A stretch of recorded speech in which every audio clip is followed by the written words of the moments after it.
台东猪上便当，深深少年的古早味。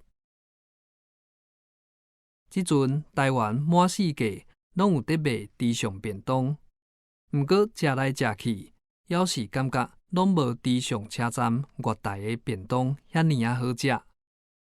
以早伫花莲食头路的时，有真侪机会坐火车经过猪上，拢会尽量时间择好势，去到猪上买便当食。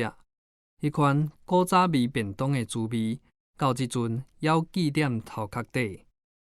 讲到猪上便当，就爱先讲到猪上米。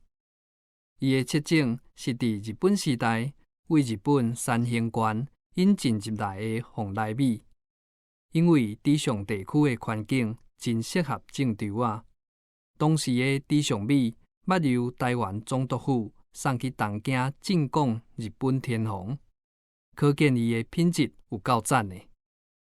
到即阵，猪上地区的猪仔田还是较无受到工业污染，猪上米还是品质保证的品牌。记忆内底的猪上便当拢是同一款。便当鸭肉是用叉片仔做的，饭当然是用猪上米煮的白米饭。菜色有两块蒸肉、半冰烟肠、半冰卤卵、两片腌鸡仔、虾仔糋、笋丝、青菜等。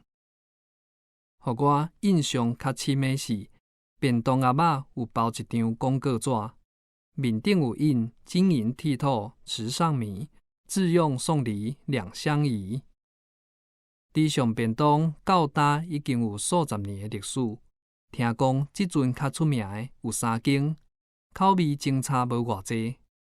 无论安怎，有机会去台东，毋通袂记即去试看正港的古早味猪上便当哦。作者陈宪国。